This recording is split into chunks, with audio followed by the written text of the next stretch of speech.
In June 2025, Time magazine reported that the price of ground beef in the U.S. had surged more than 10% year over year, crossing the $6 per pound mark, the highest in over a decade. The Wall Street Journal warned that boneless chicken breast prices were creeping toward $4 per pound, squeezing household budgets already stretched thin. And in the premium aisle, ribeye beef saw wholesale prices jump by nearly 45% within months. For families shopping at Walmart, Costco, and Kroger, the shock wasn't abstract. It was right there on the receipt. Prices weren't just climbing, they were sprinting. So is this inflation's new normal, or a self-inflicted wound? Not long ago, North America's meat market felt like one of the most stable, reliable fixtures in the grocery economy. For decades, American and Canadian producers maintained a steady flow of beef, pork, and poultry across the border. Retail chains like Walmart, Costco, and Loblaws could count on predictable wholesale costs, and consumers could rely on seasonal sales to fill their freezers without breaking the bank. The cross-border trade agreement under NAFTA, and later the USMCA, reinforced this stability, ensuring that tariffs on most meats remained negligible. Supply chains ran smoothly, and livestock production responded efficiently to demand spikes, whether for summer grilling season or holiday feasts. But stability in global trade is often more fragile than it appears. Even before 2025, subtle warning signs began to emerge. In Canada, prolonged drought in cattle-producing provinces cut into feed availability, forcing ranchers to thin their herds. South of the border, U.S. cattle inventories quietly fell to their lowest level in 70 years, a shift accelerated by rising feed costs and unpredictable weather patterns. Then came the blow of avian influenza outbreaks, decimating poultry flocks and raising the price floor for chicken and turkey products. Geopolitical pressures added another layer of strain. While U.S. policymakers touted tariffs as a tool to protect domestic agriculture, industry insiders in both countries warned that the costs would inevitably boomerang back to consumers. The Liberation Day tariffs of April 2025 marked a pivotal moment, a 10% baseline tariff on most imports, followed by targeted hikes as high as 50% on key goods, including some meats from Canada and Mexico. This wasn't just a trade measure, it was the first real fracture in a supply system that had quietly relied on seamless cooperation for decades. When the Biden administration announced the Liberation Day tariffs on April 2, 2025, the official narrative was clear. The United States was taking decisive action to defend its domestic industries from what it called unfair foreign competition. The measure imposed a baseline 10% tariff on most imported goods starting April 5th, followed by country-specific rates, some as high as 50%, kicking in on April 9th. Officials framed it as a strategic correction, arguing that America had become too dependent on imports for essential goods, including certain categories of beef, pork, and seafood. The White House press briefing at the time featured Commerce and Agriculture Department spokespeople standing side by side, reinforcing a message of national economic resilience. The Commerce Secretary pointed to trade imbalances with several countries, including Vietnam, Australia, Brazil, Canada, and Mexico, asserting that imported meat products undercut U.S. ranchers. The Agriculture Secretary, in turn, promised that tariffs would give breathing room for domestic livestock producers to recover from pandemic-era disruptions. But beyond the political theater, the decision was rooted in more than just economics. It was also about optics. After months of polling that showed voters' growing frustration with rising grocery prices, the administration sought to reframe the blame. By emphasizing foreign imports as a culprit, policymakers hoped to channel public anger away from domestic supply constraints and onto trade partners. Critics, however, were quick to point out that the U.S. meat sector wasn't exactly drowning in foreign competition. According to USDA data, the vast majority of beef consumed in the U.S. is domestically produced, with imports primarily from Canada, Mexico, Australia, and Brazil, serving to supplement supply during shortages or to provide specific cuts that aren't widely available from U.S. ranchers.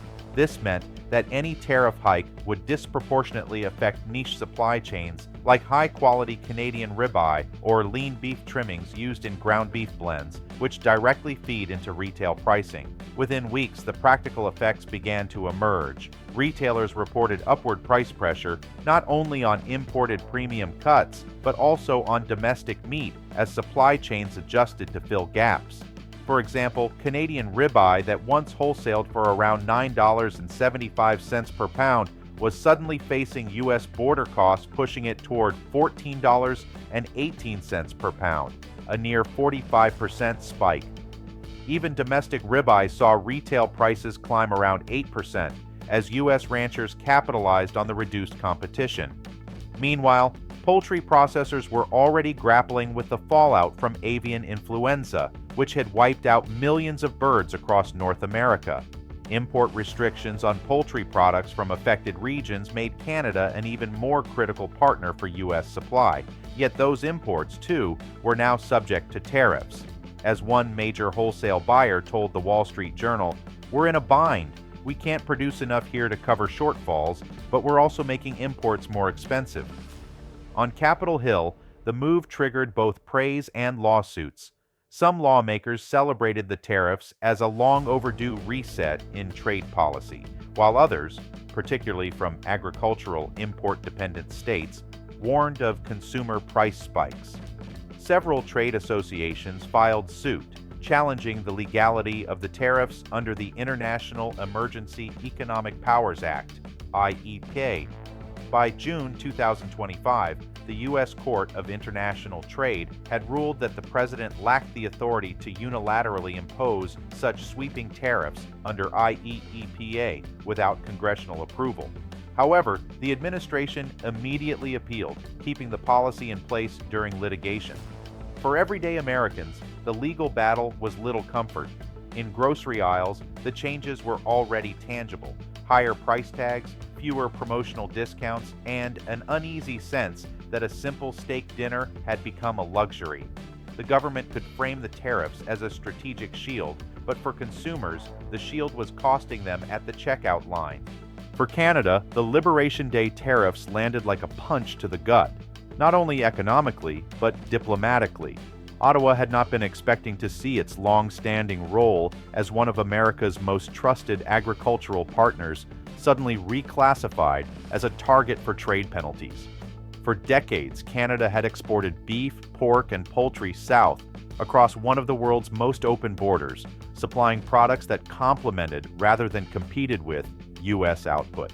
When the tariffs took effect in early April 2025, Canadian exporters of premium beef cuts, particularly Alberta and Saskatchewan ranchers, saw their U.S. contracts waver overnight. Wholesale buyers in states like New York, Illinois, and California began scaling back orders, calculating that a 10 to 14% increase in landed costs would erode profit margins or push retail prices above what consumers would tolerate. By mid-May, the Canadian Cattlemen's Association was warning that some smaller processors were on the brink of laying off workers. The political response in Ottawa was measured but firm. Prime Minister Justin Trudeau's cabinet avoided immediate retaliatory tariffs, instead signaling an intent to work through USMCA mechanisms to resolve the dispute. Agriculture Minister Marie-Claude Bibeau held joint press conferences with industry leaders, stressing that Canadian meat exports filled seasonal and specialty supply gaps that the U.S. could not meet domestically. "We're not flooding their market," she told reporters. "We're supporting it, and right now, their own consumers are paying the price for these tariffs." Privately, however, Canadian officials were already mapping out alternative markets. Trade envoys accelerated negotiations with Japan and South Korea to absorb more premium beef shipments, and processors in Ontario began redirecting pork exports to the EU under the Comprehensive Economic and Trade Agreement, CETA. While these moves provided a release valve, they also underscored a painful reality. The U.S. market, once a bedrock, was becoming less predictable. The ripple effects extended beyond the slaughterhouse. In Western Canada's ranching communities, feed suppliers, transport companies, and equipment dealers all felt the chill. When ranchers scale back production or delay herd expansion, the economic slowdown spreads through every related sector. Local media in Calgary and Edmonton began running stories about ranch families shelving plans to invest in new facilities, unsure if cross-border demand would stabilize. Canadian retailers, too, faced tough choices. Chains like Sobeys and Loblaws had benefited from a steady backflow of certain U.S. meat products, particularly processed deli meats and specialty poultry. With tariffs in place, those imports became more expensive, forcing higher shelf prices. In an ironic twist, Canadian consumers, far from being shielded, were also seeing cost-of-living impacts from the U.S. policy. Public sentiment hardened as the summer barbecue season began. Editorials in major Canadian newspapers criticized Washington's short-sighted populism and warned that mutual economic pain would erode goodwill between two nations that had prided themselves on agricultural cooperation.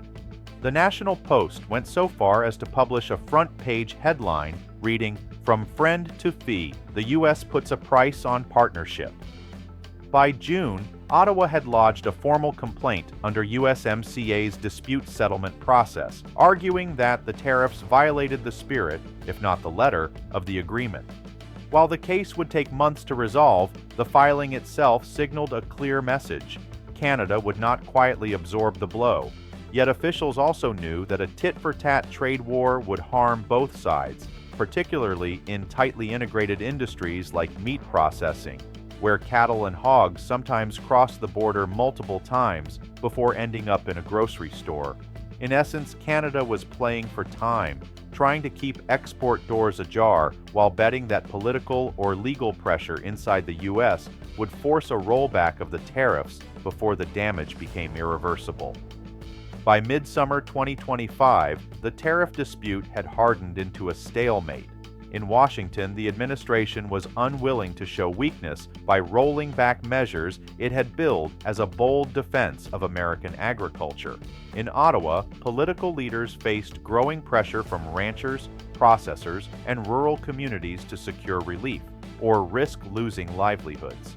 The USMCA dispute process, while active, was moving at the glacial pace typical of international arbitration. Even if Canada were to win its case, any ruling could be appealed or sidestepped for months. Meanwhile, the legal challenge to the tariffs inside the U.S. was caught in its own procedural limbo. A federal court ruling had questioned the president's authority, but the appeal meant the tariffs remained in force. Trade flows adjusted, but imperfectly. Some U.S. buyers sought domestic substitutes, only to find that tight cattle supplies and avian influenza constraints kept prices elevated. Canadian exporters found partial relief in Asian and European markets, but lost access to high-volume U.S. buyers who had anchored their business for years. Neither side could declare victory. For the U.S., tariffs had not meaningfully lowered grocery prices. In fact, many items cost more. For Canada, market diversification could not fully replace the sheer scale and convenience of selling to its southern neighbor. It was a textbook lose-lose scenario, with the political cost of backing down weighing as heavily as the economic cost of pressing forward. Both capitals seemed locked in a quiet calculation. Who would blink first, and at what price? In Alberta's cattle country, the ripple effects of the U.S. tariffs were no longer an abstract policy debate. They were visible in auction yards, feedlots, and processing plants. At Lakeside Packers, one of the province's largest beef processors, output slowed as U.S. orders fell by nearly 20% between April and June 2025.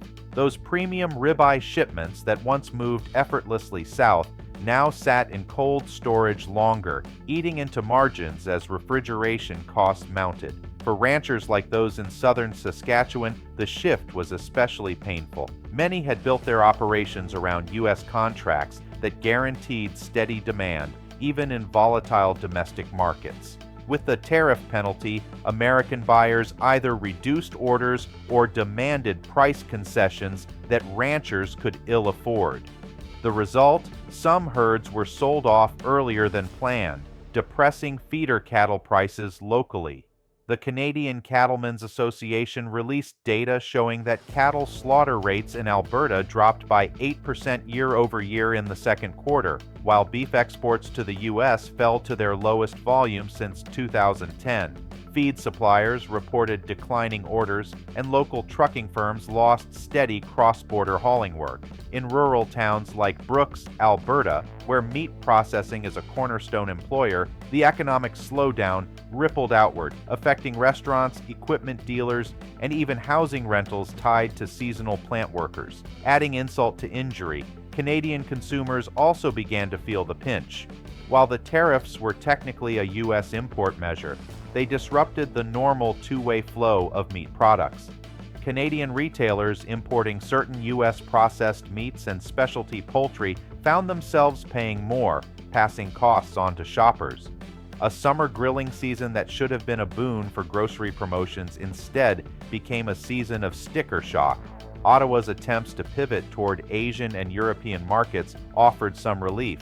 A June shipment of Alberta beef to Japan made headlines, but industry leaders admitted it was a stopgap, not a replacement. As one rancher told the Calgary Herald, "We can sell to Tokyo, sure, but I can't truck a steer to Japan. The U.S. is still our backyard, and that's where the loss hurts the most."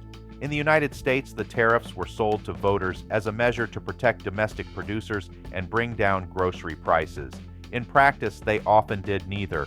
The most visible impact landed squarely on retailers and consumers.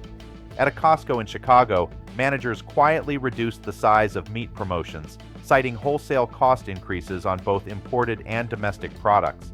Canadian ribeye, previously a luxury item priced competitively enough to attract weekend shoppers, climbed out of reach for many households. Stu Leonard's, a family-owned supermarket chain in the Northeast, became a case study in unintended consequences. The chain had relied on a blend of domestic and imported beef to maintain consistent quality and pricing. Post-tariff, Canadian lean beef trimmings, crucial for their signature ground beef blend, cost up to 14% more. Rather than absorb the cost, Stu Leonard's raised retail prices, prompting pushback from loyal customers. "We're explaining tariffs in the meat aisle now," one store manager quipped to AP News. Restaurants, especially steakhouses and barbecue joints, faced similar pressures. In Texas, where beef culture is as much about identity as cuisine, owners reported narrowing profit margins or raising menu prices, a risky move in a competitive dining market. Supply chain constraints also meant some operators struggled to secure consistent quality, forcing them to substitute cuts or change portion sizes. For low and middle-income households, the impact was immediate and unforgiving. USDA economists estimated that the cumulative effect of the tariffs and existing supply shortages pushed annual grocery bills up by an average of $2,400 per household, erasing the benefit of any tax breaks or stimulus measures touted by policymakers.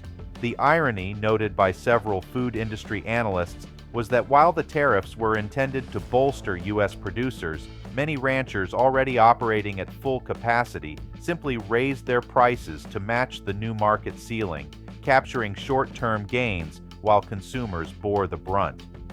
The political optics began to shift. Lawmakers from agricultural states reliant on Canadian imports, notably in the upper Midwest, began quietly lobbying for tariff exemptions or phased reductions. But with the White House entrenched in its economic defense narrative, the prospect of quick relief seemed distant. Meanwhile, in grocery aisles from California to Maine, the shared cost of a North American trade dispute was being tallied, one grocery receipt at a time. By late 2025, the U.S.-Canada meat tariff dispute had become more than a policy disagreement. It was a test of how deeply economic interdependence could be strained before it snapped. Both nations knew that backing down carried political risks, yet pressing forward meant prolonging economic pain for farmers, processors, and consumers on both sides of the border. In Washington, the rhetoric of economic defense persisted. In Ottawa, the language was partnership under pressure, and in grocery aisles from Toronto to Texas, the reality was simply higher prices and fewer choices. So the question now isn't whether this standoff hurts. That much is clear. The question is, Will either side have the courage to end it before the cost becomes irreversible? Like, comment, and subscribe to join the conversation.